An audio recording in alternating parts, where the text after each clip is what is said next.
de formation psychologue et surtout psychanalyste. Et donc actuellement, je travaille dans deux domaines différents, à la fois dans un centre d'accueil des personnes qui se trouvent sur le territoire français, qui sont non francophones, et très souvent, c'est des personnes qui sont en situation de demande d'asile politique en France. Et également dans un autre cadre, c'est le CMPP, pour des enfants de souffrances très très différentes, sociales, psychologiques ou scolaires. Donc en fait, je suis partie avec plusieurs organisations sur le terrain en ex-Yougoslavie au moment où la guerre avait éclaté, bien que j'étais déjà en France. Et j'ai envie de dire, on a beau ne pas être sur place, la guerre elle est dans la tête. Donc c'était très important. En fait, c'était des missions exploratoires justement par rapport à la question que nous nous sommes posées, comment venir en aide dans cette situation finalement qui n'a pas tellement de sens, voilà, dans laquelle tout le monde se trouve. Sinon, nous avons été confrontés avec des gens qui n'ont pas été pas du tout dans ce bien-être, puisque, comme vous savez, il y avait de la guerre, ils étaient chassés de chez eux et ils étaient confrontés devant leurs propres yeux aux nombreux traumatismes.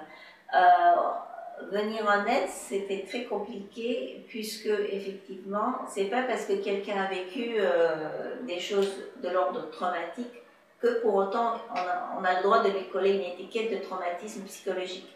Donc c'était plus une aide, on va dire, collective, institutionnelle, une mise en relation de type proposer aux enfants des activités et essayer de les intégrer dans les structures existantes, qui n'est pas évident pour n'importe quelle personne, je pense, qui est déplacée. Voilà. Donc c'était plus de cet ordre-là, et effectivement, à mon avis, quand on rencontre une personne qui a vécu des choses comme ça difficiles, c'est d'abord une personne, c'est d'abord un enfant. Donc il faut qu'on se mette en tête le fait que nous, on ne sait pas ce que la personne elle a vécu, et il faut partir de là, il faut l'écouter, il faut bien essayer de saisir avec respect qu'est-ce que elle va nous dire, quoi, c'est quoi le sens pour elle, et après c'est à nous de recréer les liens. Finalement, c'est la création des liens dans des situations de déliaison totale. Voilà. Ce qui m'avait marqué le plus, ça c'était après dans un autre terrain, dans un camp de réfugiés, effectivement. C'était des personnes qui me disaient, bon, alors donc, on a vécu tout ça, on a été bombardés, on a des enfants blessés graves, et en plus on est fous. Vous voyez, mais je me suis dit, mais ils ont raison, c'est-à-dire on ne va pas les taxer en plus. Donc effectivement, c'était ça le guideline de mon action, c'est-à dire quelle que soit la technique, on peut être formé en techniques différentes contre le traumatisme psychologique. Ce ne sont que des techniques, mais derrière des techniques, il y a des rencontres personnalisées. Donc finalement, c'est un peu ça qu'il faut essayer de chercher, de trouver. Si mon expérience la plus importante, c'était sur le territoire français, en fait. C'était le regroupement des enfants blessés graves de Sarajevo qui avait été hospitalisés en France. Et c'était un centre de post-cure, on peut dire comme ça. Mais malheureusement, ce centre, il a duré 4 ans puisque la guerre s'était prolongée. Et il y avait 200 personnes, et c'était les enfants et les mamans. C'était des enfants aussi qui, pour beaucoup, portaient des prothèses. Et finalement, si vous voulez, l'action thérapeutique, elle était à la fois dans tout le côté individuel qu'on pouvait apporter, mais institutionnel très important. Et ce qui m'avait marqué, c'était le prof de maths qu'on avait. En fait, il était metteur en scène à la base. Et ça, c'était très intéressant. Il était très créatif. Et il adorait amener les enfants faire du ski. Et pour ces enfants, faire du ski avec des prothèses, c'était quelque chose d'extraordinaire. Et c'est ce type d'action, si vous voulez, qui, à mon avis, était plus porteur qu'un rendez-vous individuel. Voilà. Mais bon, il faut un peu mélanger, il faut un peu faire des choses différentes. Donc je pense qu'une action institutionnelle qui est contenante, où il y a un bon lien entre les professionnels, il y a toujours un effet sur les personnes aussi qu'on accueille. La guérison, elle est dans le fait de leur donner confiance dans la vie, c'est-à-dire c'était un enfant qui était d'abord un enfant, comme j'ai dit, après il a vécu des choses traumatiques, mais il a une vie intérieure qu'il a peut-être mis en attente, puisqu'il est saisi par les choses qu'il a vues. Donc il faut aussi chercher cette vie intérieure et lui montrer que dans le futur, il va recréer une deuxième vie. Enfin, voilà, qu'il faut lui prouver que des rencontres différentes sont possibles, mais il faut lui donner aussi la possibilité de se réaliser dans la société. Et ça, je pense, c'est très important.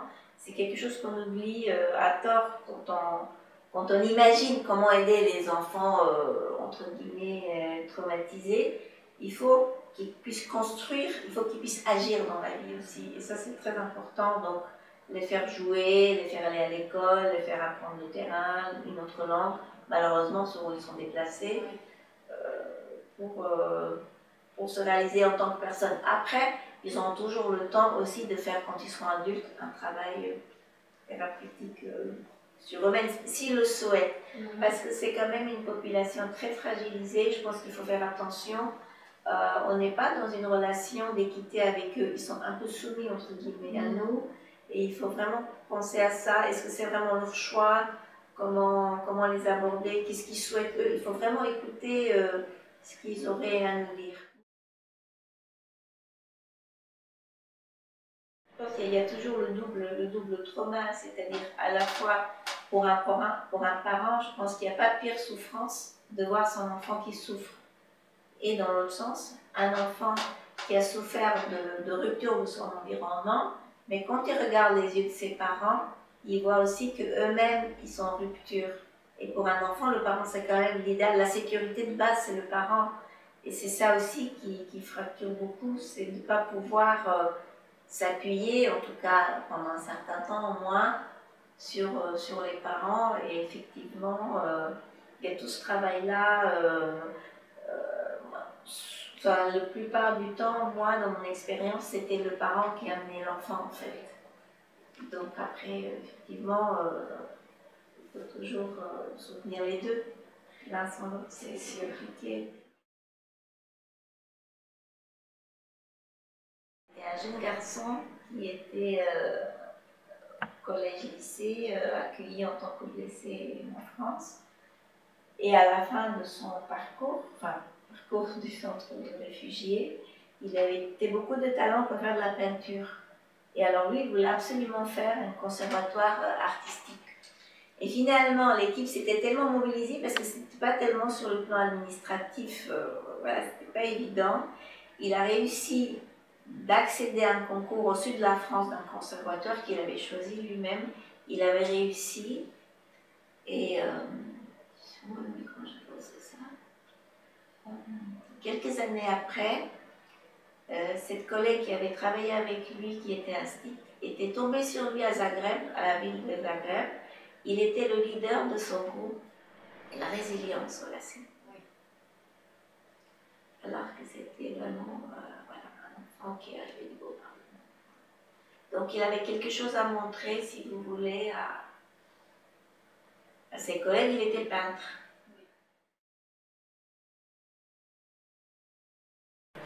Mais syrien ou français, oui, yougoslave, oui. Malheureusement, la situation, les repères, elles sont cassés, elles sont perdues. Mais peut-être demain, c'est quelqu'un qui va venir ici, qui va nous apporter des choses. Il faut, à mon avis, il faut que vous pensiez que chaque petite chose que vous faites, probablement a contribué à ce changement, et ce sont des futurs adultes, en fait. C'est dans cette perspective-là qu'il faut l'exprimer.